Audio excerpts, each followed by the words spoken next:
Robert B. Evans Sr., 337 George Avenue, Waukegan, Illinois. When I arrived here this evening, I was kind of shocked. Because for the last 5 years, I was sitting right in the front row.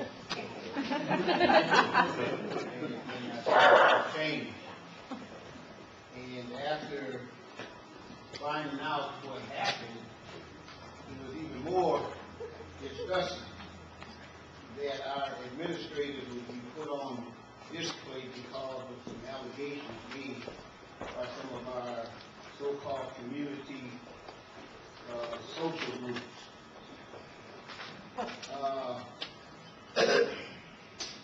What I thought was great was the fact that we had some presentations made on how much progress our schools have made, how much progress our students have made.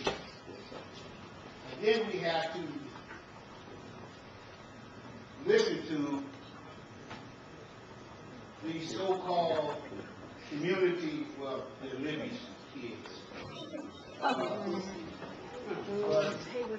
you know, the one thing I do know that whenever you are working for a government organization, it is those people that are in administration that make your room reservations. They are the ones that allocate the money.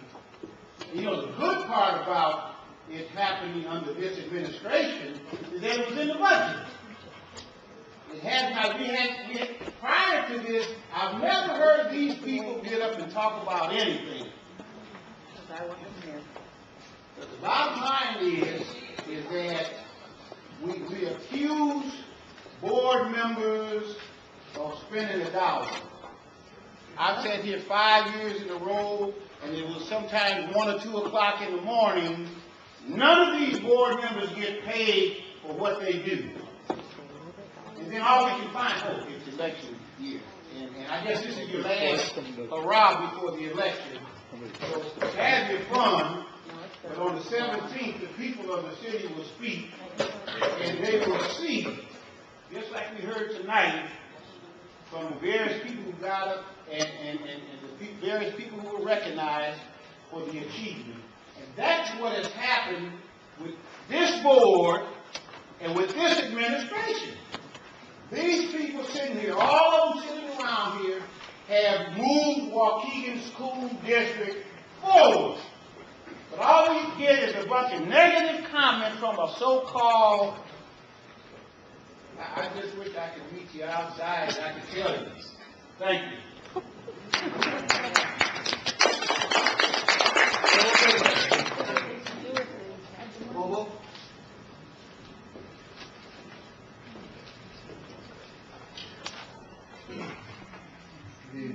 Melvin Bola, Melvin L. Bola III, 1931 Brookside Avenue, Waukegan.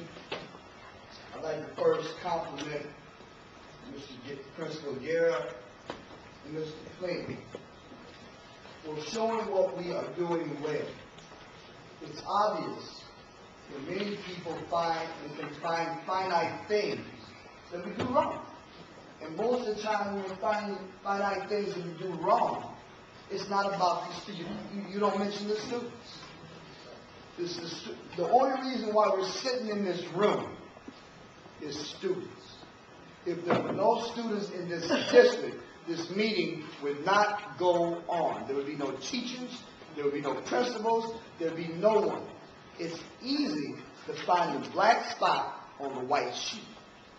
But it's hard sometimes to compliment what's going on. And it's even harder to sit in these seats and do what you need to do and make judiciary decisions based upon the facts you have or you don't have. We always talk about our deficiencies and what's not going on. See, the history of America and with low-income communities is we talk about what they don't have, what's not being going on. But what we need to do is we need to do some capacity building. We need to build on inventory of strengths that we have. Well, maybe he spent some money, but what does he do right? What have they been doing good? And what can we build on? See, we always want to deal with needs assessment and emphasize deficiencies and what's going wrong. Because it's easy to sit back and shake the tree and see what's going on. Because it happens in our newspapers. Our newspapers are framing our community in very negative ways. It's framing the African American males and Latino males in very negative ways. It's a positive thing, and that's why I complimented Principal Guerra and Mr. Flink, because we only spent 5 minutes on some positive things, the stories that are going on good. We don't talk about those, but we find things that are wrong. And it's easy to do that, because then we can identify someone's doing wrong, but it's real hard to go out and find those good stories, as David wrote. I don't see the positive stories on minorities on the front page. You put Judge Bridges in the back. He'll put some other stories in the back. But on the front stories, he's got there about the aldermen that might be not paying this. He's got on the front stories that black men are monsters. On the radios, we're saying some negative things. This is not 1954. This is not 1957. This is 2007. The district is 68% Hispanic. And I'm very glad what Mr. Principal Guerra said. He stood up to say, I've got a Hispanic population, and I might take some grief, but I'm going to stand up here. We've also got 24% is African American. But we have some individuals who want to come up here and control the board, get them out, and they want to run a predominantly minority African American Latino community because they think they can do it well. That's what they did in 1954. That's what they did in 1957. This ain't that for long. See, we're at a time now, if we're predominantly minorities, then we know how to run things, that if you see something different, they come up here and collaborate. Work together. So my thing is, let's build on the strengths. Let's stop antagonizing, collaborate, capacity build. If you want to know something, go get some books. Action-based community development will show you what you need to do instead of doing this needs assessment and what our deficiencies are. Thank you.